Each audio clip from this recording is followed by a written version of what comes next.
Iblis berkhutbah? Benar, ia berkhutbah. Bahkan khutbah yang paling menyentuh hati. Tidak ada khutbah yang menyentuh hati sebagaimana khutbah iblis ini. Hari kiamat dikabarkan oleh Rasulullah SAW tidaklah lama lagi bila diukur dari zaman kenabian beliau. Dan di akhirat kelak semua akan dihisab dan dibalas sesuai dengan ketentuan Allah yang Maha Adil. Setelah hisab amal selesai, maka seluruhnya akan dikembalikan kepada dua tempat, surga atau neraka. Dan bagi para pengikut iblis waktu di dunia, maka mereka akan mendapati di hadapannya jahanam. Sebelum mereka dicampakkan ke dalam jahanam, setan berkhutbah di hadapan pengikutnya.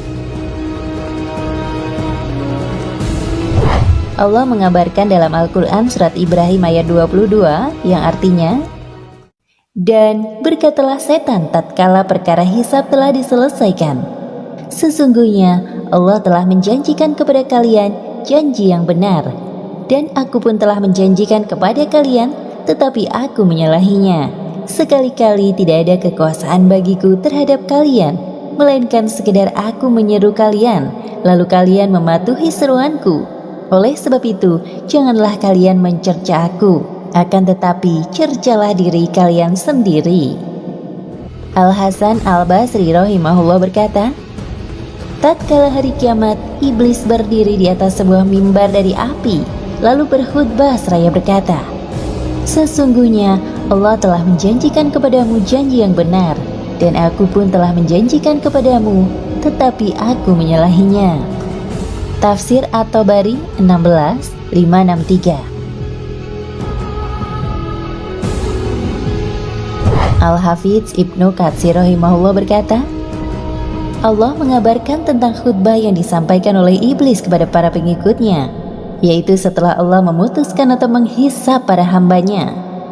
Lalu Allah memasukkan kaum mukminin ke surga, dan Allah menempatkan orang-orang kafir ke dalam neraka jahanam. Maka iblis pun tatkala itu berdiri dan berkhutbah kepada para pengikutnya agar semakin menambah kesedihan di atas kesedihan mereka, kerugian di atas kerugian, serta penyesalan di atas penyesalan.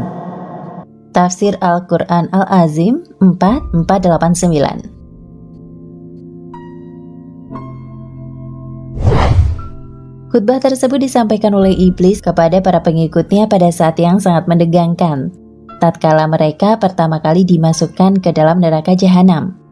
Tatkala mereka telah melihat api yang menyala-nyala yang siap membakar mereka. Khutbah tersebut benar-benar masuk ke dalam hati para pengikut iblis. Khutbah yang mengalirkan air mata mereka. Khutbah yang benar-benar tidak menyadarkan mereka atas kesalahan-kesalahan mereka.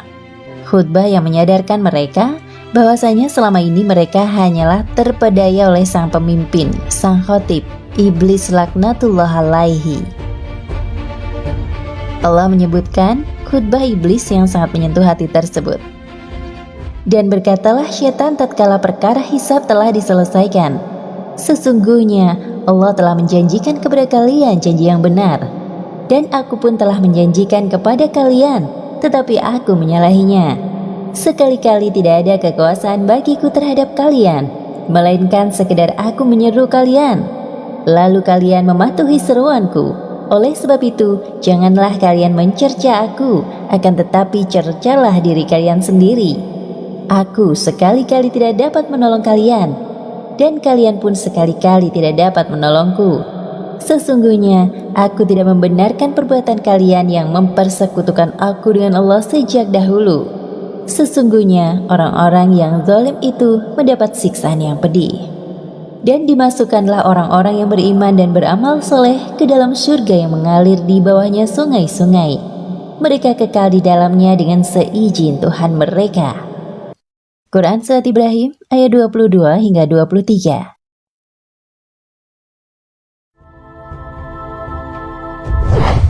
Demikianlah khutbah iblis tersebut.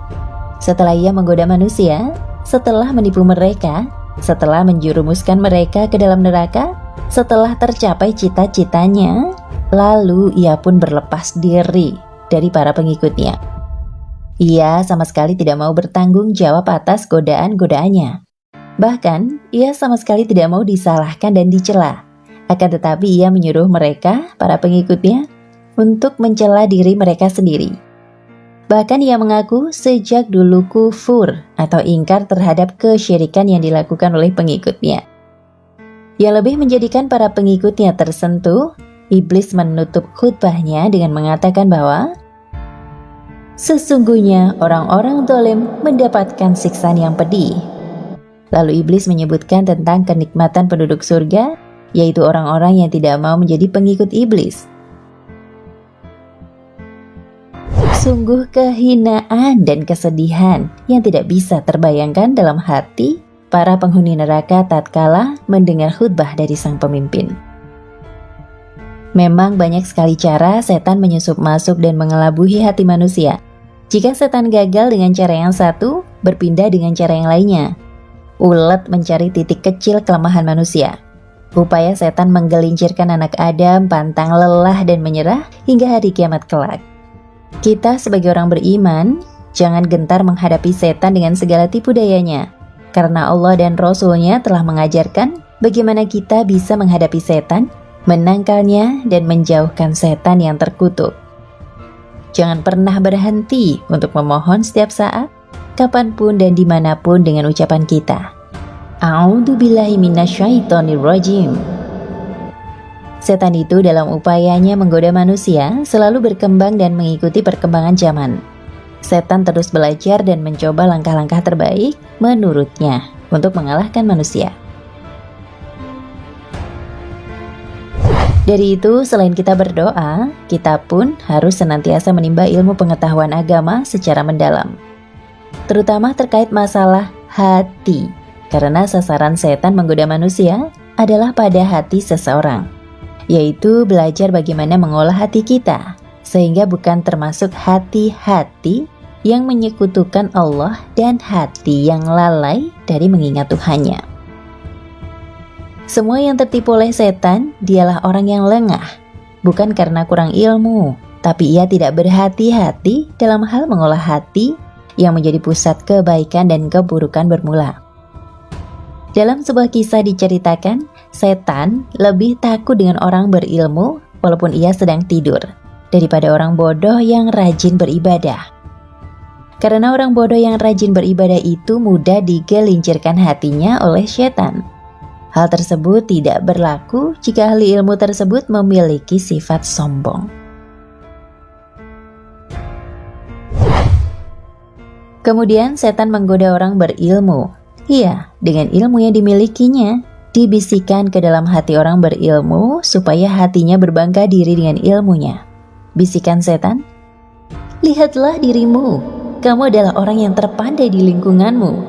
Tidak ada yang pandai melebihi kepandaianmu, baik ilmu agamamu maupun tentang ilmu usahamu untuk bekerja. Kata tersebut terus dibisikkan oleh syaitan hingga terngiang-ngiang di hatinya. Selanjutnya, orang yang dalam hidupnya serba kekurangan, pekerjaannya sehari-hari tidak pernah cukup untuk memenuhi kebutuhan hidupnya. Kondisi kefakiran pun bisa digoda setan dengan kesombongan. Kata setan, kamulah orang yang terdekat dengan Nabi nanti di surga. Nabi mencintai orang miskin. Lalu ia berbangga diri di hatinya dimanapun dia berada. Sedangkan dia melupakan kewajiban dalam Islam dan tidak mencintai nabinya sama sekali. Semoga Allah menjaga kita dari rayuan iblis. Jangan sampai kita termasuk dari orang-orang yang tersentuh karena khutbah iblis ini. Orang-orang yang tatkala di dunia tidak tersentuh oleh nasihat-nasihat dan tidak tergerak hati mereka tatkala mendengar pengajian-pengajian dan khutbah-khutbah. Hati mereka hanyalah tergerak dan tersentuh tatkala mendengar khutbah iblis.